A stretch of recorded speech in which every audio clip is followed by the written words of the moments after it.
sense. It's been a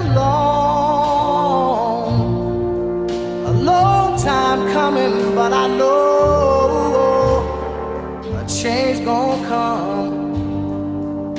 Oh, yes, it will. It's been too hard living, but I'm afraid to die. 'Cause I don't know what's up there beyond the sky. It's been a long time coming, but I know a change gonna come. Oh, yes, it will. I go to the movie and I go downtown. Somebody keep telling me don't hang around. It's been a long time coming, but I know a change gonna come. Oh, yes, it will. Then I go to my brother and I say, brother, help me please.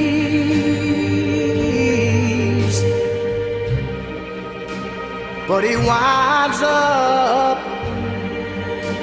knocking me back down on my knees.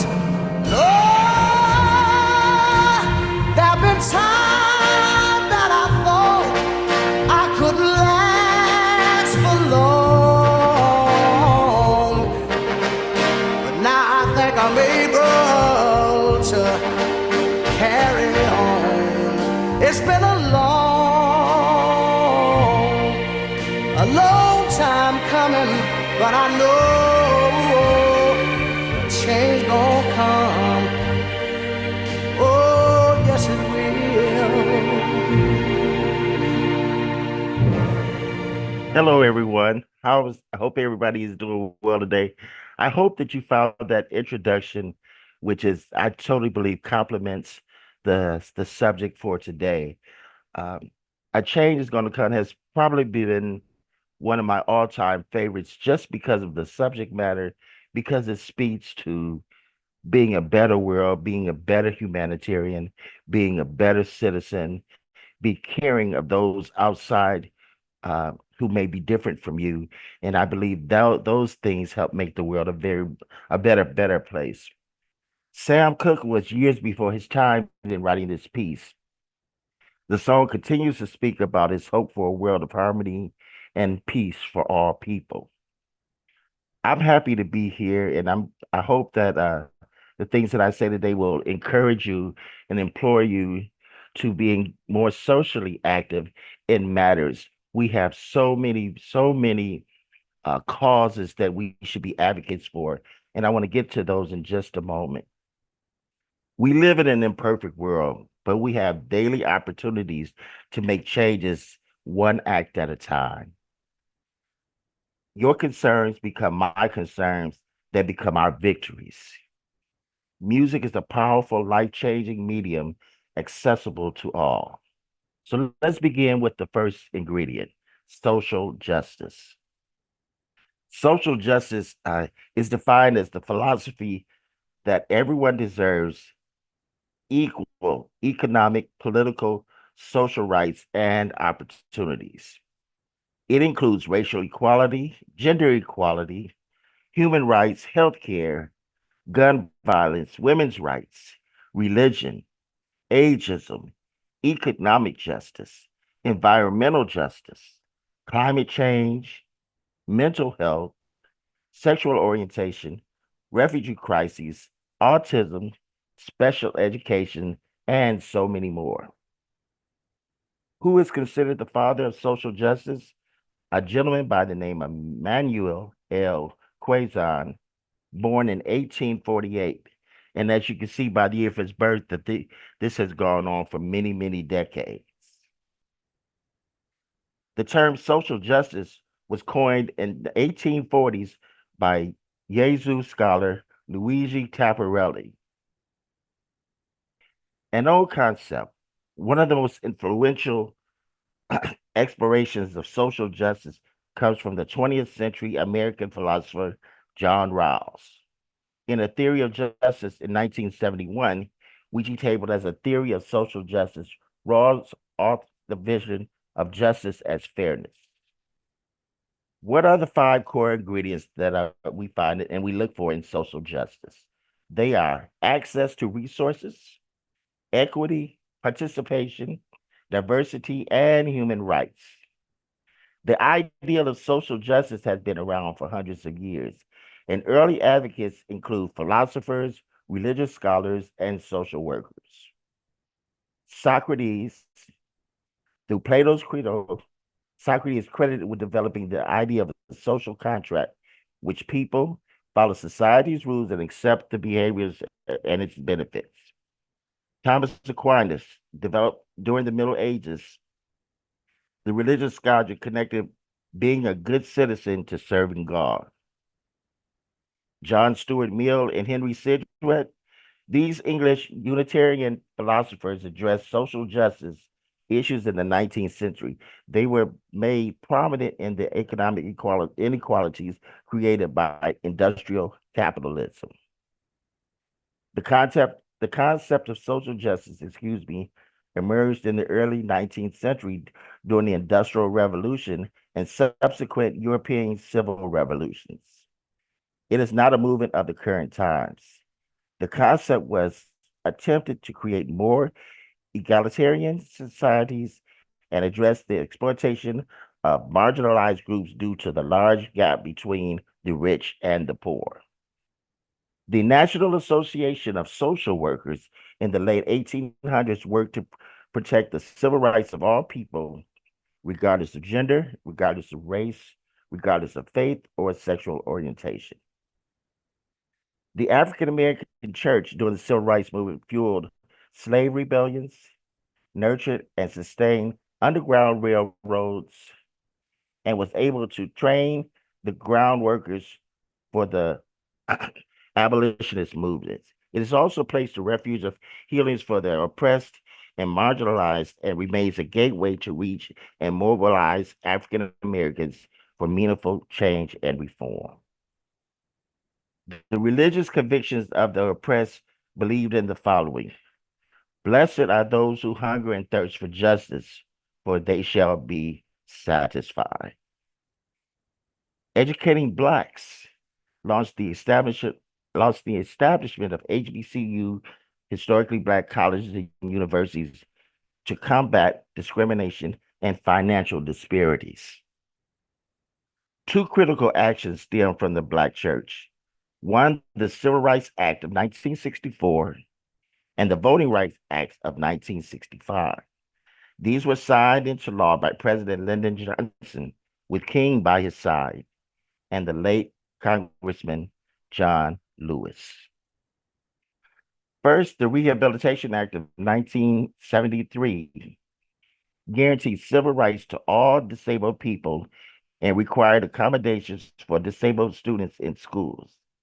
Then in 1975, the Education Act for Handicapped Children guaranteed and enforced the rights of children and disabilities to receive a free and appropriate education. The Americans with Disabilities Act was poised and signed into law by President George H. Bush on July 6, 1990. I decided to share that information because I think that the beginning of these organizations that represented a disparate people was very, very important. And it also reminds us of all of the things and all the opportunities that we have to support these endeavors of justice. There are many. We should all just try to select one. The following organizations and agencies were established to fight discrimination: the Human Rights Watch, Save the Children, Southern Poverty Law Center, Doctors Without Borders, the ACLU, UNICEF, Advancement Project, Girls Incorporated, the Red Cross, the NAACP, the Veterans Crisis Hotline, which deals specifically with those of our soldiers who have returned from war.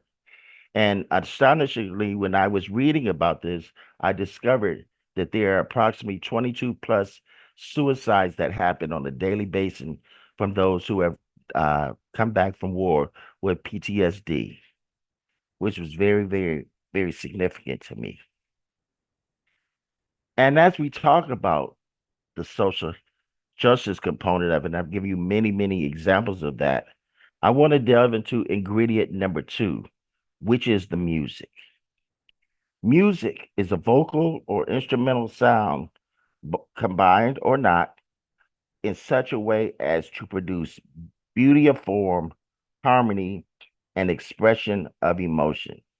We all can confirm that what we do on a daily basis, dealing with choral music or dealing with instrumental music, is probably who we are as people. I don't know many musicians who take on the task of producing music and teaching students and engaging and performing for various functions and occasions if they don't have an innate love for the art. The choral art is definitely one of the most powerful things that I've ever experienced. It's a part of my life, like I'm sure it's a great part of many of your lives that have turned into your careers and a very part of your very being. I want to play a short clip now when we're as we talking about social justice and music. And this clip is from the the founder of the girl female ensemble Sweet Honey in the Rock, Dr. Bernice Johnson Reagan, who recently passed. And I'd like to pay homage to her because her role in music, especially for women's voices, speaking on their behalf, their just causes, and their treatment is very, very pertinent to this presentation.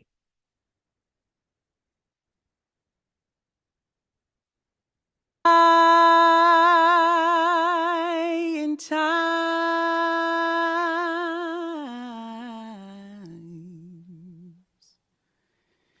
is what the world is talking about. You've got confusion all over the land. You've got mother against daughter, father against son. The whole thing is getting out of hand. But folks wouldn't have to suffer if there was more love for your sisters and brothers. Trying times, yeah.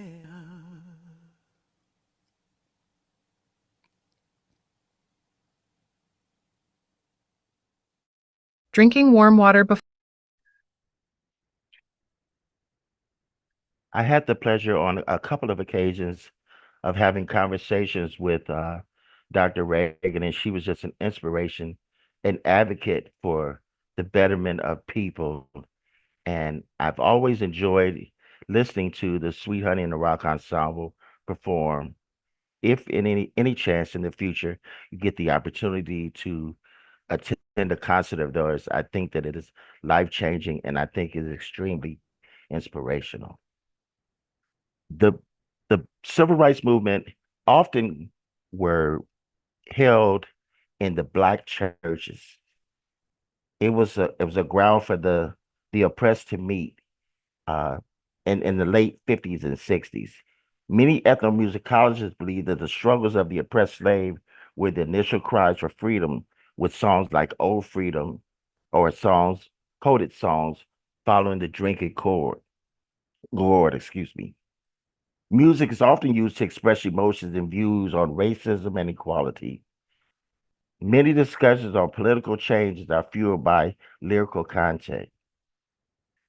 In my research, I discovered that approximately 60% of all Americans believe that genres of class excuse me, let me start again. 60% of Americans believe that music can have a positive impact on societal issues. For decades, musicians from the genres of classical literature to rap music have expressed their disdain for injustice. Czech Republican poser Dvorak made this quote that I find extremely interesting. He said, I am now satisfied that the future music of this country, meaning the United States, must be founded upon what are called the Negro melodies or the Negro spirituals. The melodies and lyrics are key. They cry for reform, and they cry for exchange. I want to take a moment now to fuel the lyrical content of music from classical to rap or hip hop music that has crossed genres and ethnicities all across the world. Beethoven said music is the mediator between the spiritual and sensual life. Simon and Garfunkel wrote in The Sounds of Silence, hello, darkness, my old friend. I've come to talk with you again because a vision softly creeping left its seeds while I was sleeping. Nina Simone in I Wish I Knew How It Would Feel to Be Free wrote, I wish that I knew how it feel to be free. I wish I could break all the chains surrounding me. The soul group War in their song, Why Can't We Be Friends? Said the color of your skin doesn't matter to me as long as we can live in harmony.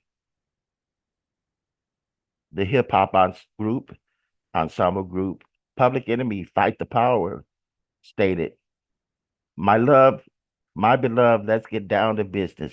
Mental self-defenses, don't rush the show. You got to show what you know. Janet Jackson in A New Agenda wrote, because of my gender, I've heard no too many times. Because of my race, I've heard no too many times. Michael Jackson wrote, I'm starting with the man in the mirror. I'm asking him to make a change. And no message could be any clearer. If you want to make the world a better place, you better look at yourself and make that change. Marvin Gaye, the great soul singer, he wrote a poignant song that asked the question, what's going on? Father, Father, we don't need to escalate. You see, war is not the answer, for only love can conquer hate. One of my favorite lyrical stanzas ever. Remember the social activist and musician who recently passed, Bernice Johnson Reagan, wrote a majority of her catalog was about justice and freedom and liberty. Social justice and music, I call this the merger. There are often times in our lives that a song is designed to not only financially assist a people, a struggle, or an interest, but also that has such a mass appeal and a success that it allows many millions of dollars to be raised to support a cause. That is the power of the medium of music. The one that I want to speak briefly about now is probably one that's familiar to all, and that's Michael Jackson and Lionel Richie when they composed the tune We Are the World to support famine relief in Africa. It is incredible that they assembled 46 musicians from Bruce Springsteen to Stevie Wonder, Diana Ross, Tina Turner, Bob Dylan, to assemble and record a tune that would raise monies for these interests. I think that's still one of the most profound things that I've ever been able to witness as a musician. Since then they've raised over $220 million from that single, selling over 800,000 units upon its release. There is another cause that involved the acting community and artists as well, and that was when the Jerry Lewis Muscular Dystrophy Telethon, which has currently raised over $2 billion. It's initiatives such as these that gives us the ability to change life and definitely to impact life. The American Cancer Society runs a rally fundraiser annually that brings in over $400 million. Art and music are key in the fight for social justice because they can provide comfort or generate the visceral, raw emotions needed for social change. Many conversations have had taken place regarding appropriation. I know this is something that I experience a lot of, even though I'm not in a traditional academic setting of having a choir. I've just worked with many, many choirs. And one of the things that I often hear, and this is not only from the Caucasian musicians, it's from all ethnic groups, even African Americans who have sometimes feel uncomfortable in whether a certain genre of music should be performed by a certain people. My personal take on that is music is for the people, and music is not black or white. Music is cultural. And so if we're going to sing a German leader, if we're going to do an Italian art song, if we're going to do a calypso piece or a reggae piece or a piece from Africa or a good old spiritual, it must be done with authenticity, and it must be done having completed your research. When I look at appropriation, that word does not offend me and it doesn't make me uncomfortable because I understand from a different level. My colleague Rollo Dilworth made a presentation recently, and he stated that when looking at a genre of music outside your comfort zone, outside of your expertise, he says there is what we call an insider and there's what we call an outsider. Insider is someone who has full knowledge and understanding, or even maybe the creator of an art form. The outsider is someone who has interest in said genre or style of music without experience. The outsider must learn from the insider, and that comes through in a few ways, whether it's directly from the composer, whether it's from clinics or workshops from a musician that has expertise in that area. That should bridge, that should do two things. That should bridge the gap of whether or not someone should be able to sing a genre of music, because I believe music is for all people. And I think the other thing it does is it educates. It requires conversation. It requires an honesty in talking about being uncomfortable. And I think the more discussions that we have, the more comfortable we become, so that we continue the growing process. Choir directors have a responsibility to expose their students to various types of music. And it's really a disappointment to know that some won't sing a genre of music because they're unfamiliar or they're uncomfortable. I learned a long time ago that music is not to always make you comfortable. And the reason for that being is because if you're comfortable in everything you do, then I have to question, how do you really grow? How do you develop? And not only that, how do you train future teachers? This is very, very important. We must have teachers that are exposing our students, the choirs, to a vast variety of music. And that means a lot of training, a lot of conversation, bringing your colleagues in, talking to those who have had a degree of success with a genre of music. This is how we grow, and this is how we teach the young students. Appropriation is not a bad thing. It's something that perpetuates growth, and I'd like to see us continuously embrace that. There are 10 organizations that I want to give to you that support social justice and harmony. Excuse me, social justice. One is the Harmony Project. The other is musicians that play, love music, hate racism, music to life, Black trans films and the arts. All of these, all of these agencies are advocates for justice and peace in world music. And I find it really, really interesting that a number of academic programs are now being offered at colleges and universities in the United States. A few of them are American University, Spelman College, Mills College, Washington University, Columbia University, University of Missouri, Macalester College. All of these schools have degree programs in social justice, thus broadening it. And it just it just speaks of the growth of this subject and this discipline in education. Music and music therapy can be beneficial for people with autism spectrum disorder in many ways. Emotional expression, music can help people with ASD identify and express their emotions. It improves cognitive function. It improves speech and language skills. It improves their social and communication skills, social relationships, emotional regulation, and overall well-being.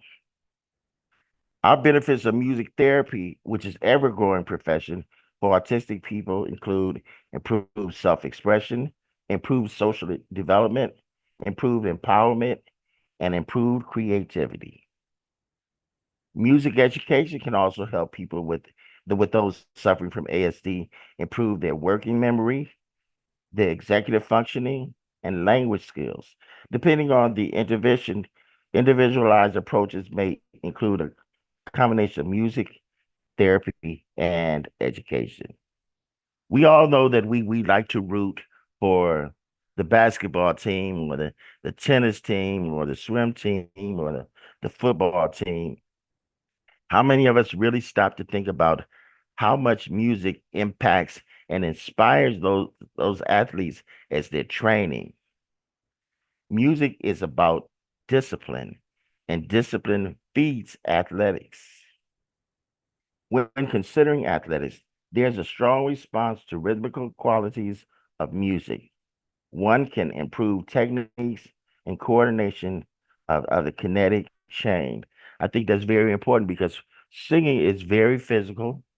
Singing is very physical, and it definitely the body is warm. You're becoming more engaged, and that energy fuels the athletes as they engage in their particular sport.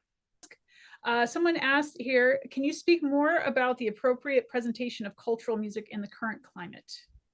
Well, I believe that there are a few things that should happen when you're dealing with ethnic music, especially outside your professional comfort zone. The first thing has to take place is research. Teachers and the students must take the subject matter or the genre, whatever that is, and particularly research it through performances, through reading. It has to many conversations should be had so that when the student has a better understanding of the genre of music, they'll learn more. I think you build relationships from other people who may be in the classroom who are not of your ethnicity, and then there's a bonding that takes place. And I believe that more bonds that are created, as we all know, in the process of learning, then that is going to solidify and produce a much better musical sound. Must do your research, must be conversations. And if the conversation becomes uncomfortable, that's okay. I think we have to be creative in how we present it to students because they will be as uncomfortable as we allow them to be or help them to be. Very, very important. Conversation, conversation, conversation. Great, thank you. You're welcome. Next question. What are some recommended literature that supports social justice in educational settings? That is an interesting question. I recently discovered that many publishing houses are creating music, what I call it music for the soul, music for the people. I would look for things like that, and in there, and in your search engines on various websites, and they have definitely working with composers to create music to fit those genres. I know for myself with and definitely here with Alfred, there is an old classic R&B song, and I'll give you the title because I'd like for you all to look for it. It's coming soon. But it's it's been one of my favorites since I was a young man.